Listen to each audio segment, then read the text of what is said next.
Olá, sejam bem-vindos a mais uma videoaula de resolução de exercícios da lista 10. É a última questão dessa playlist e na tela de vocês a questão 14.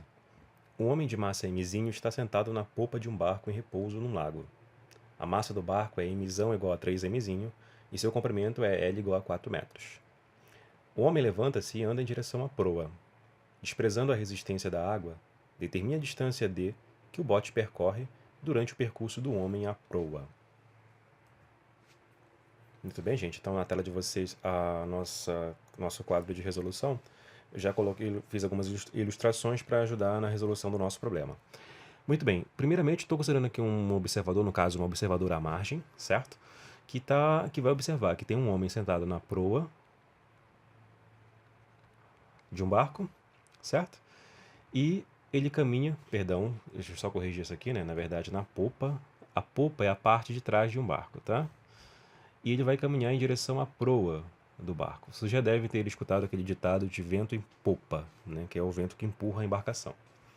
Gente, eu estou simbolizando aqui com esse ponto o mzão para simbolizar o centro de massa do barco. Eu vou discutir centro de massa numa outra videoaula, mas seria o ponto onde concentraria toda a massa do sistema, né? Então, como aqui tem um barco de massa, aqui seria o centro de massa somente do barco, que eu estou simbolizando por mzão, a massa do barco, simbolizando de todo ponto onde todas as forças atuam no objeto. Como existe o sistema massa mais homem, então o centro de massa é deslocado do barco para essa posição que eu marquei em X, e nota que o centro de massa ele continua em repouso, certo?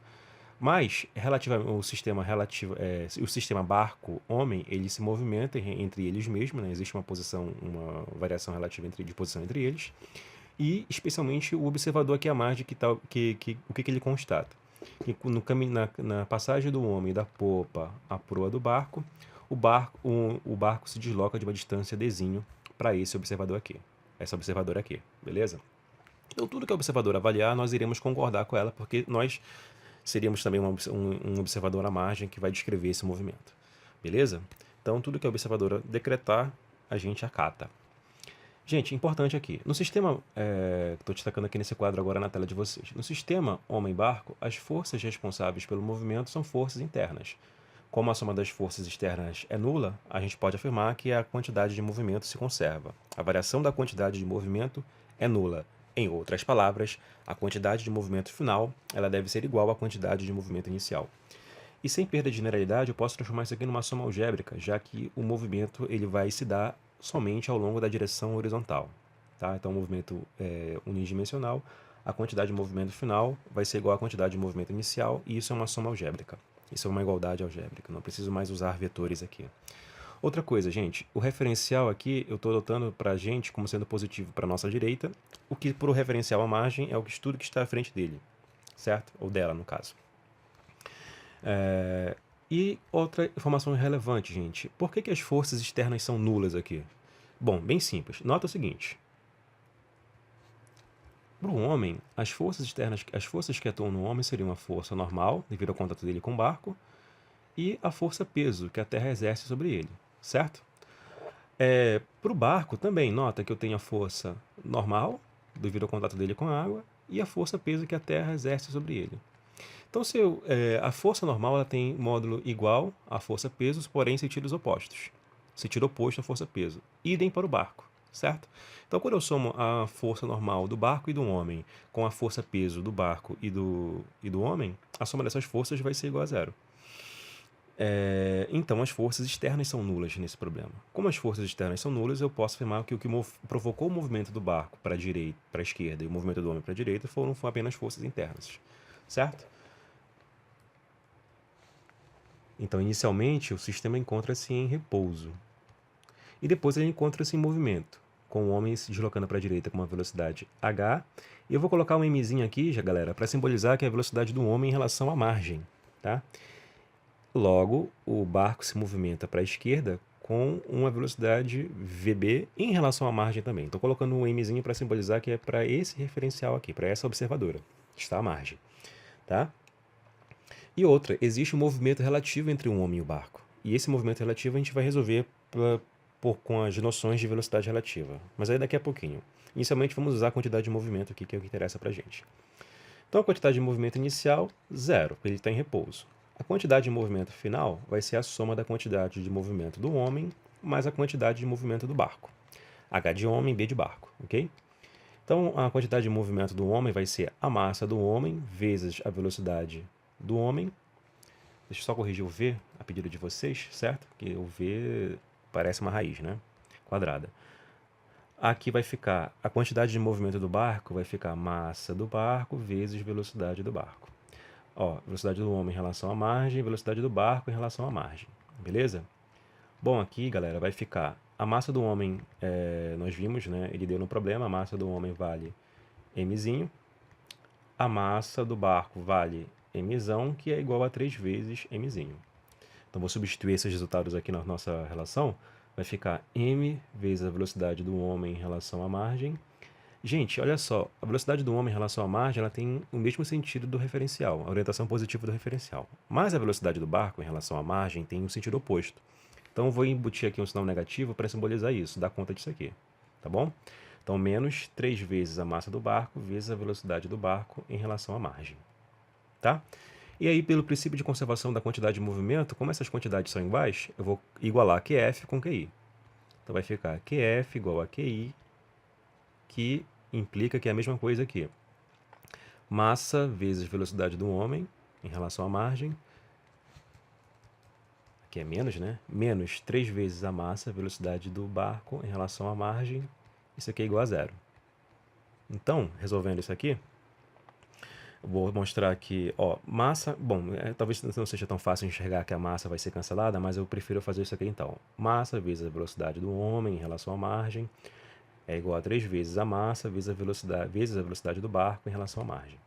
Agora sim, ó, ficou mais fácil enxergar que as massas se cancelam, elas podem ser cortadas, ou seja, estou dividindo todo mundo por m em ambos os membros. E com isso eu mostro que a velocidade do homem em relação à margem corresponde a 3 vezes a velocidade do barco em relação à margem. Tá? Essa é a interpretação do resultado. O que é esperado, né, gente? Porque o barco tem uma massa 3 vezes maior que a do homem. Para compensar e a quantidade de movimento se conservar, o homem tem que tem que ter velocidade 3 vezes maior que a do barco. Bom, então está parcialmente resolvido o problema, porque eu quero descobrir, na verdade, a distância d que o barco percorreu. E aí, o que vai acontecer? Vai acontecer algo bem interessante. Falta eu descrever aqui, eu já descrevi tudo isso no referencial de um observador à margem.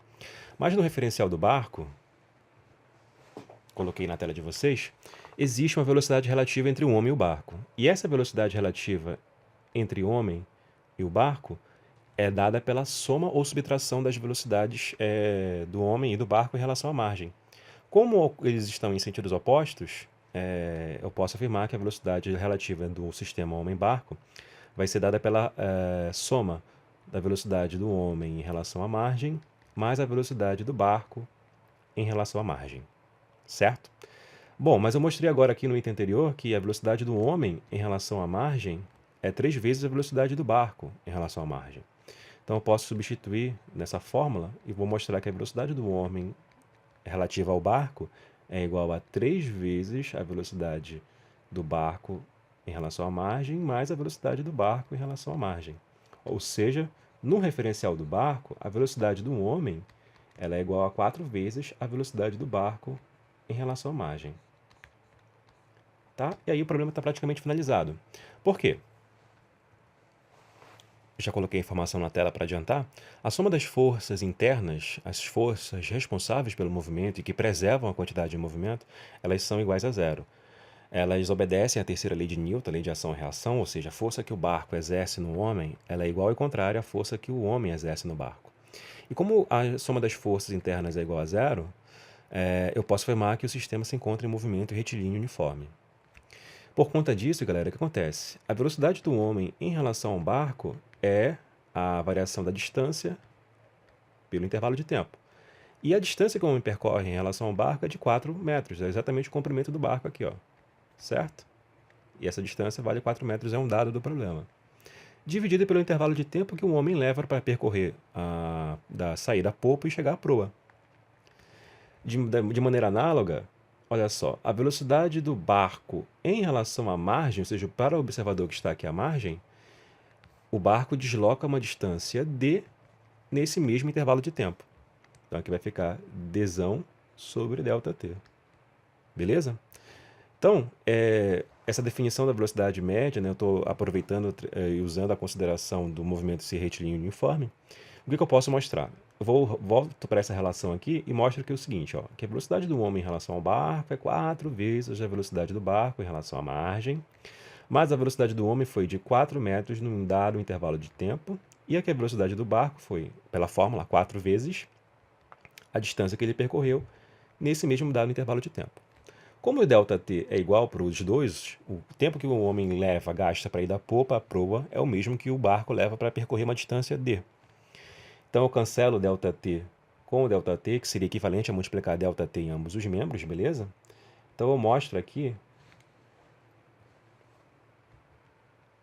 que essa igualdade vai ser igual a 4 vezes d. E para que essa igualdade seja verdadeira, o d tem que ser igual a 1 metro. Portanto, a distância para o referencial à margem, que seria o mesmo do lago, a distância percorrida pela embarcação é de 1 metro. Se aproximando da pessoa que está à margem, ela percorre a distância de 1 metro. Tá bom? Beleza, uma questão completa também. A gente usa com os princípios da conservação da quantidade de movimento. E a gente se convence que o princípio da conservação da quantidade de movimento tem que ser preservado, ou seja, que o momento final, que a quantidade. Quando eu falo momento, eu estou falando momento linear, que é a mesma coisa que quantidade de movimento. Então, se eu mostrei para vocês que a soma das normais e pesos faz com que as forças externas sejam nulas, e esse é o ponto de partida para eu usar a preservação da quantidade de movimento. Então, mostrei para vocês que a quantidade de movimento final tem que ser igual à quantidade de movimento inicial. Obtive a velocidade do homem em relação à margem, como 3 vezes a velocidade do barco em relação à margem. Tá? Só estou falando sem indicar aqui na tela, né? Depois eu mostrei por velocidade relativa que a velocidade do sistema homem-barco tem que ser relativa do homem ao barco, tem que ser 4 vezes a velocidade do barco relativa à margem. E isso me permitiu obter, já que eu conheço que as forças internas são nulas, obedecem à lei de ação-reação, a terceira lei de Newton, que os objetos barco e homem executam o movimento retilíneo uniforme, usei a definição de velocidade média e mostrei que a distância percorrida pelo barco em relação a essa observadora é de 1 metro. Obrigado a todos pela atenção, por terem acompanhado essa playlist.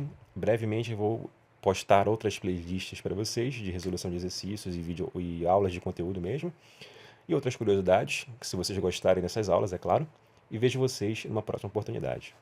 Um abraço a todos e todas.